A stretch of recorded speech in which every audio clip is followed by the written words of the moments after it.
بسم اللہ الرحمن الرحیم الحمدللہ الذی لا یبلغ مدتہ القائلون ولا یحصی نعماءہ العاتمون ولا یؤدی حقہ المشرکون الذی لیس لصفته حد محدود ولا نعت موجود ولا اجر ممدود ولا وقت معدود هو الذی ارسل رسوله بالهدى ودين الحق ليظهره على الدين كله ولو كره المشركون. اما بعد، الصلاة والسلام والتحية والإكرام على أشرف الأنبياء والمرسلين خاتم النبيين سيد المرسلين رحمة للعالمين وعلى آله الطيبين الطاهرين المعصومين المظلومين. فقد قال الله تبارك وتعالى في كلامه المجيد: انما يريد الله ليذهب عنكم الرجس اهل البيت ويطهركم تطهيرا.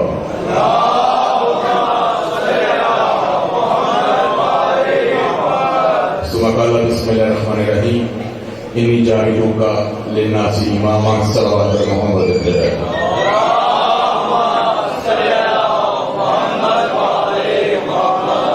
عزیز محترم ماتم داران مظلوم کربلا، عزاداران شہید نینوا، زندہ رہیے، سلامت رہیے، مولا کے حفظ و امان میں رہیے.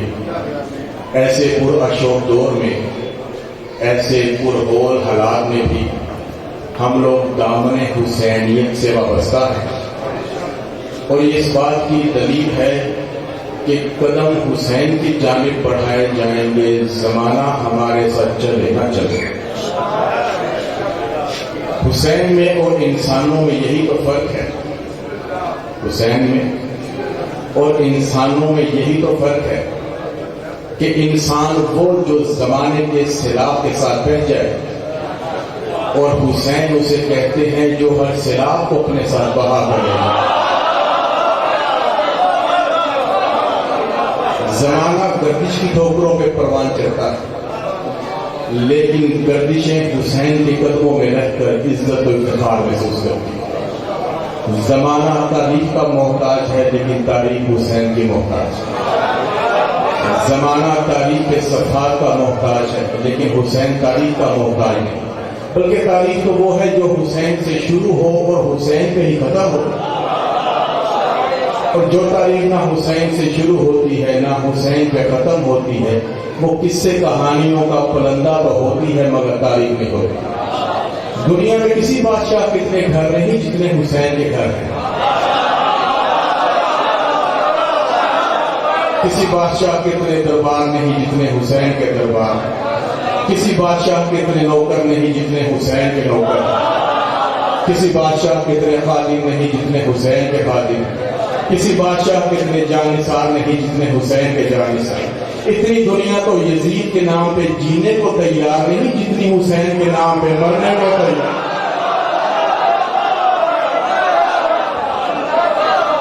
ذرا محترم، پروردگار عالم ہی سب کو ہدایت کرتا ہے. رب ذوالجلال ہی سب کو ہدایت سے منور کرتا ہے. خالق اعظم ہی سب کو ہدایت سے سرفراز کرتا ہے.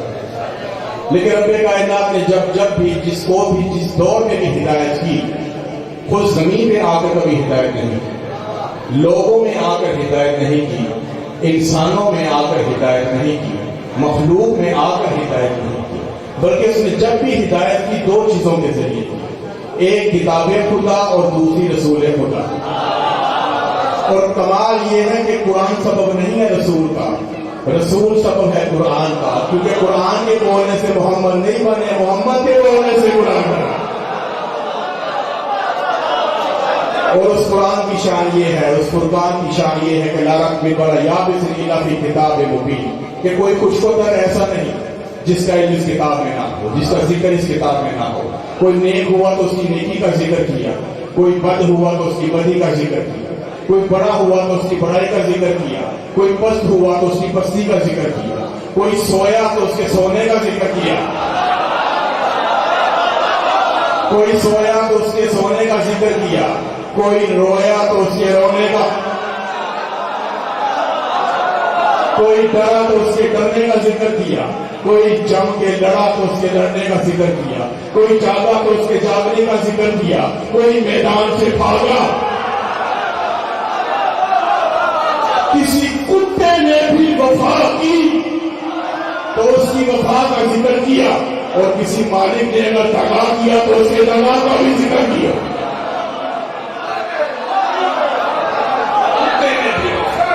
اور جس وقت پروردگار عالم امامت کا ذکر کیا تو کہا انی جاعلوں کا للناس امام، اے ابراہیم ہم نے آپ کو تمام انسانیت کے لیے امام بنایا۔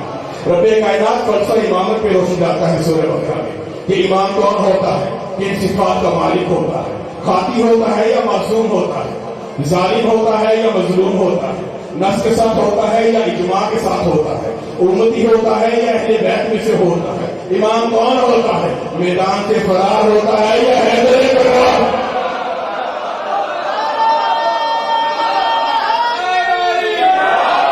اور اتنا اہم مسئلہ ہے امامت کا کہ حبیب کبریا نے ارشاد فرمایا ماتا ولم یعرف امام الزمانہ فقط ماتا میتا جاہلۃ، کہ جس نے اپنے زمانے کے امام کو نہ پہچانا وہ جاہلیت کی موت مرا۔ الفاظ ہے یعرف امام الزمانہ، جس نے اپنے زمانے کے امام کو نہ پہچانا وہ جاہلیت کی موت مرا۔ تو پتہ چلا کہ ہمارا کام امام بنانا نہیں، امام پہچاننا ہے، اور جسے پہچان ہو جائے چاہے نبی کیوں نہ ہو پہچان کر لیتا ہے۔ کوفہ کی مسجد میں علی مشکل کشا نے نماز پڑھی، پچھلی صفوں میں موجود نابینا صحابی نماز ختم ہونے کے بعد طرف تک بولا کہ من ھذا الرجل، کون ہے یہ آدمی جس نے حبیب کبریا والی نماز پڑھا دی۔ دیکھو جس کے بارے میں کہا ہو انا وعلی من نور باہر، جس کے بارے میں کہا ہو یا الہ کا لہمی، جسموں کا جسمی، دموں کا دمی، روحوں کا روحی، نوروں کا نوری، اے علی تیرا جسم میرا جسم، تیرا خون میرا خون، تیرا گوشت میرا گوشت، تیری روح میری روح، تیرا نور میرا نور، جس کے بارے میں کہا ہو اولنا محمد، اوسطنا محمد، آخرنا محمد، کلنا محمد، ہمارا پہلا بھی محمد، درمیان والا بھی محمد، ہمارا آخری بھی محمد، ہم سارے کے سارے محمد ہیں۔ تو قبلہ جب سارے کے سارے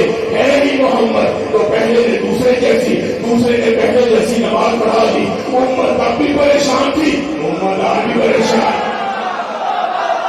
امت آج بھی پریشان، امت اب بھی پریشان تھی، امت آج بھی پریشان ہے۔ اور کوئی ما خلق اللہ ہو، اللہ نے سب سے پہلے کوئی محمد کو نور کو خلق، پھر یہ نور آدم کی پیشانی میں چمکا تو آدم مسجود ملائکہ کہلوایا۔ تو رب کائنات نے کہا آدم آؤ صفات کا شامیانہ لے کر، نوح کو کہا آؤ نجات کا سفینہ لے کر، یوسف کو کہا آؤ حسن رخ زیبا لے کر، اور ابراہیم کو کہا آؤ اور گلستان کو سجاؤ، وہ آنے والا آ رہا ہے، وہ آنے والا آ رہا ہے، وہ آنے والا آ رہا ہے، میں بھی انتظار کروں گا، تم بھی انتظار کرنا، وہ آنے والا آ رہا ہے۔ اور خبردار جو بھی اپنی باری میں اپنی اپنی قوم اور اپنی اپنی امت کے پاس جائے گا، یہ نہیں کہے گا کہ صرف میں آیا ہوں، بلکہ کہے گا کہ ابھی تو میں آیا ہوں، آنے والا آ رہا ہے، آنے والا آ رہا ہے۔ پتا چلا کہ آنے والے کا انتظار کرنا بدعت نہیں سنت انبیاء،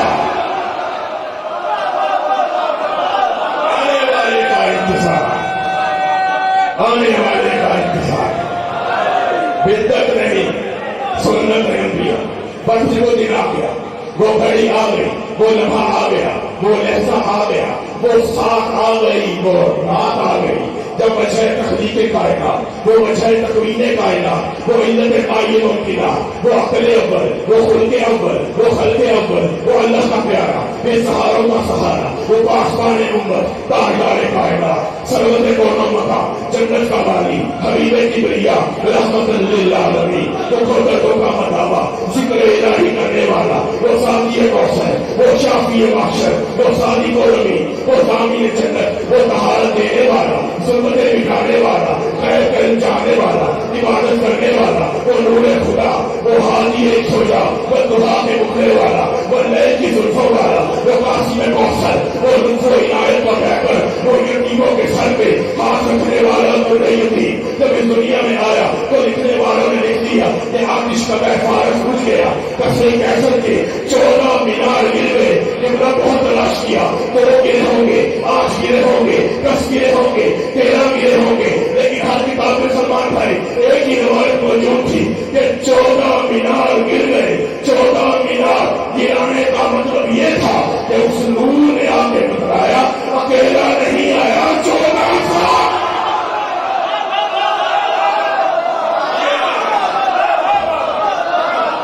اکیلا نہیں آیا، 14 ساتھ لے گیا، اکیلا نہیں آیا، 14 ساتھ لے گیا۔ اور جس دور میں حبیب کبریا کا ظہور ہوا، وہ معاشرہ 2 ہی باتوں پہ فخر کیا کرتا۔ پہلی بات، ہم سے بڑا زباندان کوئی نہیں، ہم سے بڑا ادیب کوئی نہیں، ہم سے بڑا دانشور کوئی نہیں، ہم سے بڑا عالم کوئی نہیں۔ اور ان کے پڑھنے لکھنے کا عالم یہ تھا کہ سب سے بڑے پڑھے لکھے کا نام ابو جہل تھا۔ ان کے پڑھنے لکھنے والے کہ سب سے بڑے پڑھے لکھے کا نام ابو جہل۔ اور دوسری بات جس پہ وہ معاشرہ فخر کیا کرتا کہ ہم سے بڑا تلوار دہن کوئی نہیں، ہم سے بڑا سورما کوئی نہیں، ہم سے بڑا شیر کوئی نہیں، ہم سے بڑا طاقتور کوئی نہیں، ہم سے بڑا پہلوان کوئی نہیں۔ تو رب کائنات نے ان دونوں چیزوں کے مقابلے میں اپنے حبیب کو 2 معجزات عطا کی۔ ان کی زبان کے مقابلے میں قرآن کو اتارا، تلوار کے مقابلے میں ذوالفقار کو، زبان کے مقابلے میں قرآن کو اتارا، تلوار کے مقابلے میں ذوالفقار کو۔ اور پوچھا کسی نے مولا کائنات سے کہ جتنی تیز آپ کی تلوار ہے اتنی تیز آپ کی سواری نہیں، یہ کیا معاملہ ہے؟ مولا سے پوچھا کسی نے، جتنی تیز آپ کی تلوار اتنی تیز آپ کی سواری نہیں، یہ کیا معاملہ ہے؟ مولا نے کہا تیز سواری 2 قسم کے لوگوں کو چاہیے، ایک وہ جس نے میدان سے بھاگنا ہو،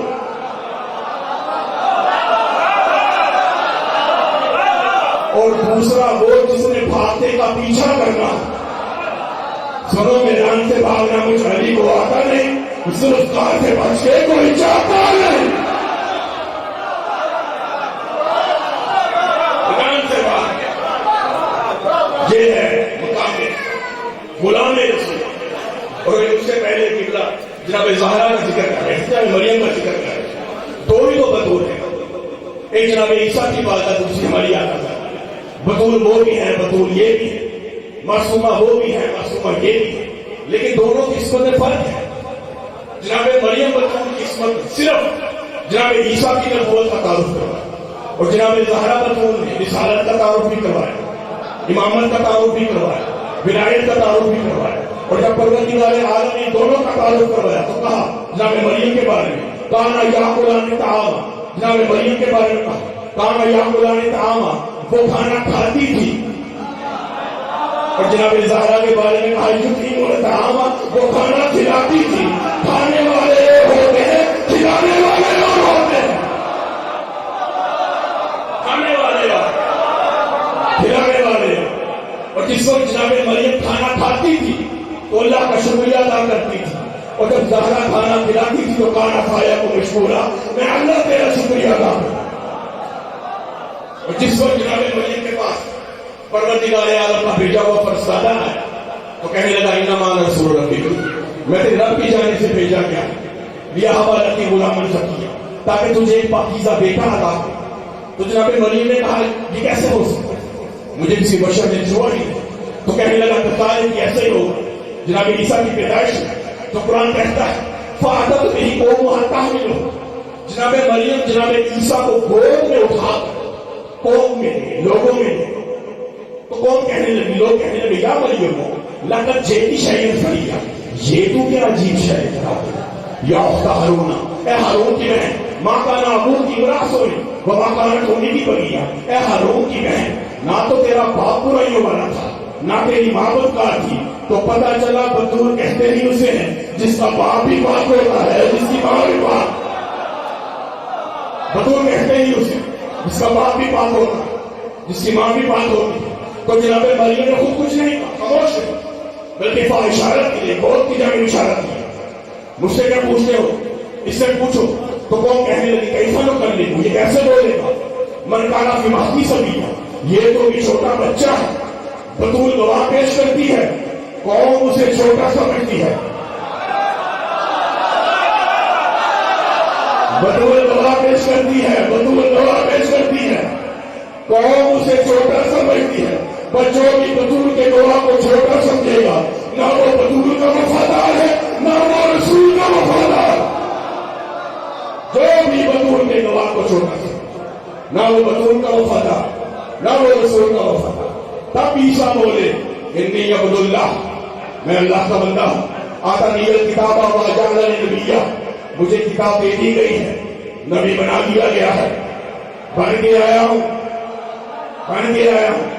عیسیٰ دور میں ہے، انی عبداللہ، میں اللہ کا بندہ، آتانی الکتاب وجعلنی نبیا، مجھے کتاب دے دی گئی، نبی بنا دیا گیا۔ اب میں ملا سے پوچھوں کہ جناب مریم کی گود میں جناب عیسیٰ کے علاوہ کتاب نظر نہیں آ رہی، وہ یہی کہے گا نا کتاب سینے میں تھی۔ واہ اللہ، عیسیٰ گود میں ہو، کتاب سینے میں، اور تجھے آپریشن کرنے کے لیے اپنا پیغمبر ہی ملا تھا۔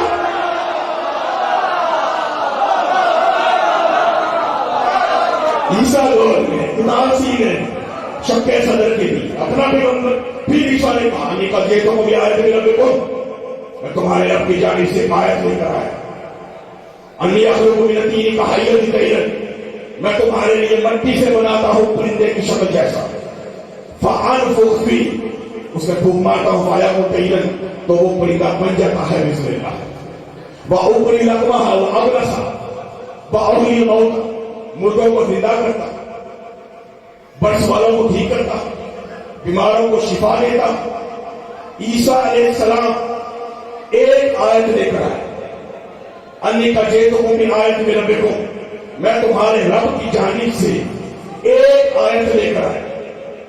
ایک آیت جناب عیسیٰ کے پاس، اس ایک آیت کے پاس اتنے اختیار کہ وہ کوڑیوں کو شفا دے، پرندوں کو بنا بنا کر اڑائے، مردوں کو زندہ کرے۔ عیسیٰ علیہ السلام صرف ایک آیت لے کر آئے، ایک آیت، انی قد جئتکم بآیۃ من ربکم، میں تمہارے رب کی جانب سے ایک آیت لے کر آیا۔ اس ایک آیت کے پاس اتنے اختیار کہ کوڑیوں کو شفا دے، مردوں کو زندہ کرے، پرندے بنا بنا کر اڑائے۔ تو جس مہدی کے پیچھے عیسیٰ نے بھی نماز پڑھی، عیسیٰ ایک آیت، اس ایک آیت کے پاس اتنے اختیار کہ کوڑیوں کو شفا، مردوں کو زندہ کیا، پرندے بنا بنا کر اڑائے۔ تو جس مہدی کے پیچھے عیسیٰ نے بھی نماز پڑھنی ہے، اس مہدی کے پاس یہ اختیار بھی نہ ہوگا کہ اپنی دادی کے قاتلوں کو بے نقاب کر سکے، یہ اختیار بھی نہ، میں اپنی دادی کے قاتل بے نقاب۔ سمجھو مقام رسول، سمجھو مقام بطر، مقام رسول یہ ہے کہ ما جلتی ہوا لکھا ہی ہوا الا واحد، کہ نبی اپنی خواہش سے رتب بھی نہیں کرتا، وہی کہتا ہے جو وہی ہوتی۔ حبیب کبریا کی زندگی کا ہر فعل، ہر قول، ہر کام، ہر عمل، ہر تحریر، ہر تقریر میں وحی الہی شامل ہے۔ تو رب کائنات نے کہا کہ میرے حبیب صلح تمہاری ہوگی، امان ہماری ہوگی، تیر تمہارا ہوگا، کمان ہماری ہوگی، کلمہ تمہارا ہوگا، کلام ہمارا ہوگا، امت تمہاری ہوگی، امام ہمارا ہوگا۔ میرے رسول تیری نطق میں میری گفتار ہے، تیری رفتار میں میرا کردار ہے، جو قرآن میں صورت ہے وہ میدان میں تیری سیرت ہے، جو تیری سیرت ہے وہ عین مشیت ہے، جو تیرا فرمان ہے وہ میرا ارمان ہے، جو میرا ارمان ہے وہ تیرا فرمان ہے۔ میرا کرم تیرے جمال میں ہے، میرا ادب تیرے کمال میں ہے، میرا غضب تیرے جلال میں ہے، میرا سوچ تیری آہوں میں ہے، میری رحمت تیری باہوں میں ہے، میری منزل تیری راہوں میں ہے۔ تو مجھ سے الگ نہیں، میں تجھ سے جدا نہیں، تو سب کچھ ہے محمد مگر خدا نہیں، تو ظاہر ہے میں راز ہوں، تو سراپا نیاز ہے میں بے نیاز ہوں، تو لہجہ ہے میں آواز ہوں، تو نہ ہوتا تو خدائی کا راز آشکار نہ ہوتا، مصور تو ہوتا شاہکار نہ ہوتا، یوسف تو ہوتا پرستار نہ ہوتا، حسن تو ہوتا پرستار نہ ہوتا، یوسف تو ہوتے خریدار نہ ہوتا، معبود تو ہوتا عبادت گزار نہ ہوتا، اور اگر آپ نہ ہوتے تو شفاعت کا کاروبار نہ ہوتا۔ میرے حبیب جو تیرا کلمہ پڑھے وہ مسلمان، جو تیری نبوت پہ یقین رکھے وہ کل ایمان، جو تیری نبوت پہ شک کرے وہ بے ایمان ہے، بے ایمان ہے، بے ایمان ہے۔ بس بتا رہو، جب بے ایمانوں کی بے ایمانی عروج پہ پہنچ گئی تو پھر کسی بے ایمان نے حسن مشتبہ کے جنازے پہ تیر برسایا۔ بے ایمانوں کی بے ایمانی جب عروج پہ پہنچ گئی تو کسی نے حسین ابن علی کی گردن پہ خنجر چلایا، کسی نے علی اصغر کی گردن پہ تیر مارا، کسی نے علی اکبر کے سینے پہ برچھی ماری، کسی نے عباس کے پاس قلم کر دیا۔ جب بے ایمانوں کی بے ایمانی عروج پہ پہنچ گئی تو ایک بے ایمان نے بطول کو 4 گھنٹے دربار میں بی بی رو رو کے کہتے ہیں چچا سلمان انہیں بتا میں جھوٹ نہیں بولتا۔ جس وقت جناب خدیجہ کا آخری وقت تھا تو جناب زہرا رسول خدا کی گود میں تھی، تو رسول خدا نے جناب خدیجہ کو کہا اے زہرا کی ماں، آپ نے میرے ساتھ بڑا وقت گزارا، بھوک بھی برداشت کی، پیاس بھی برداشت کی، لیکن آپ نے آج تک مجھ سے کچھ نہیں مانگا۔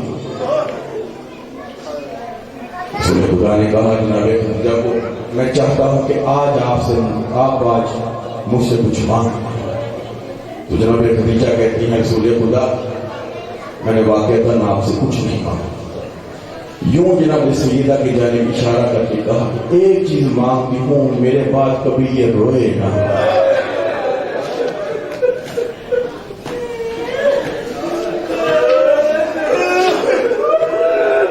اللہ جانے بنتے پیغمبر اس کو کتنا روئی ہو جب رسول کے منبر پہ بیٹھ کے بنتے رسول کی سند کو چاک چاک کیا۔ بس ایک واقعہ سناتا ہوں اور اجازت چاہتا ہوں منبر پہ کیا والے۔ دور رسالت میں ایک دور ایسا بھی آیا کہ رسول خدا مدینہ میں نہ سنا، برخلاف روایت کسی نے لکھا 2 دن، کسی نے لکھا 3 دن، کسی نے لکھا چند گھنٹے۔ سرکار دو عالم مدینہ میں نہ سنا، بہت تلاش کیا، مدینہ میں بھی دیکھا، مسجد میں بھی تلاش کیا، حجروں میں بھی پتہ کیا، سرکار دو عالم مدینہ میں قبلہ نظر نہ آیا۔ ڈھونڈتے ڈھونڈتے مدینہ سے باہر چراگاہوں میں گئے تو وہاں پہ ایک چرواہے کو دیکھا۔ اس چرواہے سے پوچھا کیا تو نے رسول خدا کو تو نہیں دیکھا؟ تو چرواہا کہتا ہے میں نے رسول خدا کو تو نہیں دیکھا، لیکن ہاں وہ جو ایک گھاٹی ہے اس گھاٹی کے پیچھے سے آواز آ رہی ہے، اور اس آواز میں اتنا درد ہے، اتنا کرب ہے کہ جب سے میری بکریوں نے وہ آواز سنی میری بکریوں نے چرنا چھوڑ دیا۔ صحابہ سمجھ کے دوڑتے دوڑتے گھاٹی کے پیچھے کی تو کیا دیکھا کہ پتھریلی زمین پہ سرکار دو عالم کا سر سجدے میں ہے اور ایک ہی دعا بلند ہوتی ہے ربی حبلی امتی، اے میرے رب میری امت کو بخش دے، ربی حبلی امتی، اے میرے رب میری امت کو بخش دے۔ صحابہ نے کہا یا رسول اللہ اٹھیے گھر چلیے، گھر والے بھی پریشان ہیں، مدینہ بھی پریشان ہے، لیکن ہزاروں ایک ہی صدا بلند ہوتی ہے ربی حبلی امتی، اے میرے رب میری امت کو بخش دے۔ جب کافی دیر گزر گئی تو سلمان فارسی جیسے رازدان نے کہا کہ اس ہستی کو لے کر آؤ جو آتی تھی رسالت اٹھ کر کھڑے ہو جاتے۔ اللہ اس گھاٹی سے لے کے مدینہ تک، مدینہ سے لے کے اس گھاٹی تک سخت پردے کا سخت پہرے کا انتظام کیا گیا۔ اور یاد رکھنا بی بی نے آ کر یہ نہیں کہا کہ بابا اٹھیے گھر چلیے، بلکہ رب کائنات کی بارگاہ میں ہاتھ دعا کے لیے بلند کر دیے کہ رب ذوالجلال میرے بابا کی دعا کو قبول فرما، اے رب ذوالجلال میرے بابا کی عمر کو بخش دے، اے رب ذوالجلال میرے بابا کی عمر کو بخش دے۔ جب کافی دیر گزر گئی سرکار دو عالم کا سر سجدے سے نہ اٹھا تو بی بی نے ایک مرتبہ آسمان کی جانب دیکھا اور کہا اے رب کائنات اگر تو میرے بابا کی دعا کو قبول نہیں کرے گا تو میں سر سے چادر اتار کے تیری بارگاہ میں فریاد کروں گی